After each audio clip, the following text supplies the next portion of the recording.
Am I the asshole for charging my adult children rent? I 49F have two adult children who both still live at home, Emma 25F and Ian 23M. Their father and I divorced 12 years ago, so it's been the three of us for a while now. I had received child support until they turned 18. Their father had paid it willingly, so it wasn't arranged through the courts. This is why he stopped at 18 even though they were both technically still in school. Fast forward to present day. They both work full-time, don't have any debt from school, and both still live at home. I have asked them repeatedly to contribute a set amount each month towards household expenses since I can't continue supporting them forever. Ian doesn't have a problem with this, but Emma thinks it's my responsibility as her mother to support her financially until she's ready to move out. I'm not asking them for much or trying to profit from them. I just want to be able to save for my retirement and be able to retire. I'd be happy with $100 each a week to cover their share of groceries, utilities, and household supplies. I buy all the groceries, laundry detergent, toilet paper, etc. for the house. They are responsible for their cars and related expenses, cell phones, and personal toiletries. Some of my daughter's friends live at home for free, but those friends also live in a home with both parents working. My daughter has actually said she will quit her job and go on social assistance just so she can't afford to pay me rent.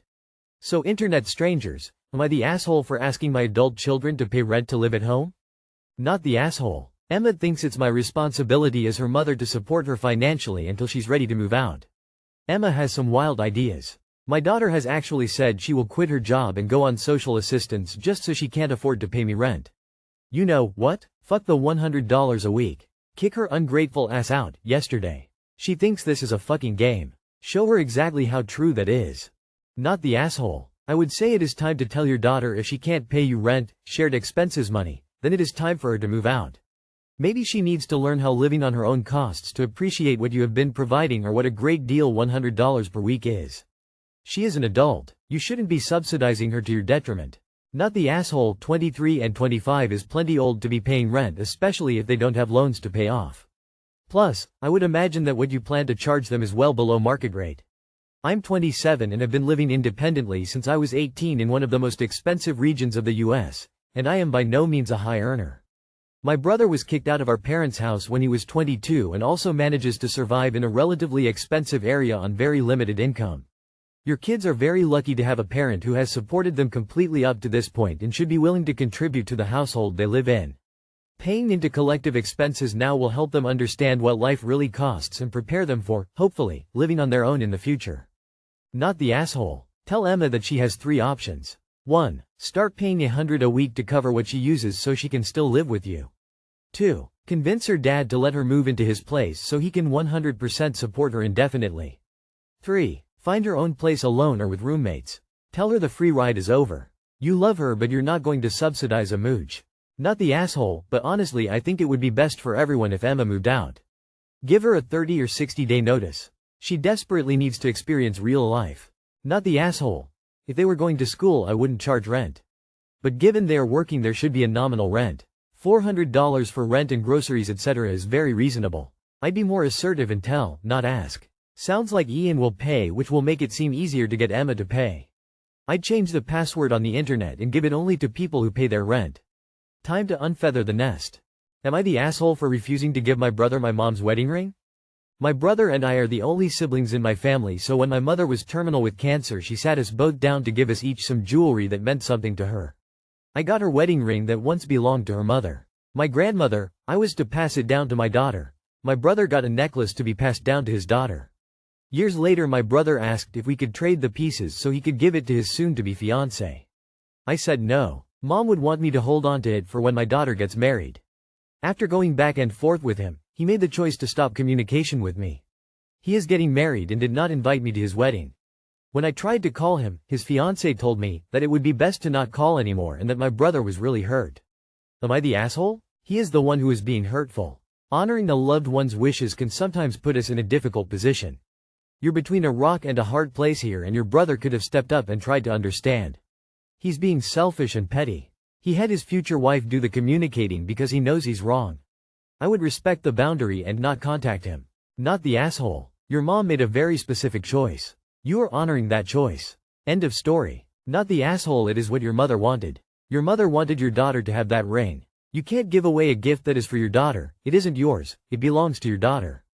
Your brother is throwing a tanty because he wants the ring and would probably also ask for the necklace back at a later date because it was originally meant to be mine. Not the asshole. He can choose to give his gift to his girlfriend instead of saving it for a daughter, but he cannot obligate you to partake. Not the asshole. What a silly thing to stop talking to you over. No should have been the end of it. He's just trying to get out of paying for his fiancée's engagement ring. Am I the asshole for leaving a party because my date refused to get me water? I had been seeing someone I met through mutual friends. We'd had good times one-on-one, and when he invited me to events with his friends, I'd contribute to the group dynamic by never showing up empty-handed and offering to grab drinks for others. Fast forward to a holiday-themed party with his friends. My date and I planned to meet there and hang out afterward. I spent the day cleaning my condo and preparing mulled wine to bring. During the party, people were getting drinks for one another, including me when I served the wine. At one point, I was sitting on the couch, blocked in by only my date on one side and many others on my other side. I was tired and didn't feel like tightly squeezing past people I didn't know, so I asked my date if he could grab me a glass of water. He shook his head, and after I said, "Huh," he said, "No. I was just up, and you could have asked before I sat down again." I was taken aback because I view small gestures, like grabbing water, as basic acts of care for friends, but especially for someone you're dating. That moment, combined with a long day of preparation, left me feeling drained. Since the party was winding down and I didn't have the energy to engage further, I said my goodbyes and called a ride. My date offered to walk me out and said he felt hurt that I was leaving. I explained I needed to recharge but that he was welcome to come over after the party. As we walked out, I jokingly mentioned how him not getting me water surprised me. He replied, "Wow, that really upset you, huh? I have to be guarded about these things, you know." Later, we texted, but he seemed more upset about me leaving than interested in listening to why I felt drained. When I tried to call, he didn't answer. His texts were curt, and I eventually told him I'd let him decompress. 2 days later, I called to discuss what happened. He said he'd call that evening but didn't reach out until 3 days later, saying, "I'm not dodging you, I've just been busy." At that point, I was over it, especially since he never acknowledged the misunderstanding or my attempts to resolve it. A month later, we finally had a conversation. He explained that getting me water felt subservient and was something I had to earn through time and being in the trenches with him. He also said I didn't understand how busy his life was. For context, I work multiple jobs. I calmly explained that grabbing water for someone isn't about being subservient but a small act of kindness. After reflecting, I feel his responses and handling of the situation were disrespectful and indicative of bigger issues. So, is there an asshole here? I appreciate the perspective. Not the asshole. This was some red pill bullshit from him. The tip-off is not just his use of the word subservient, but also when he said this is something he has to be guarded about.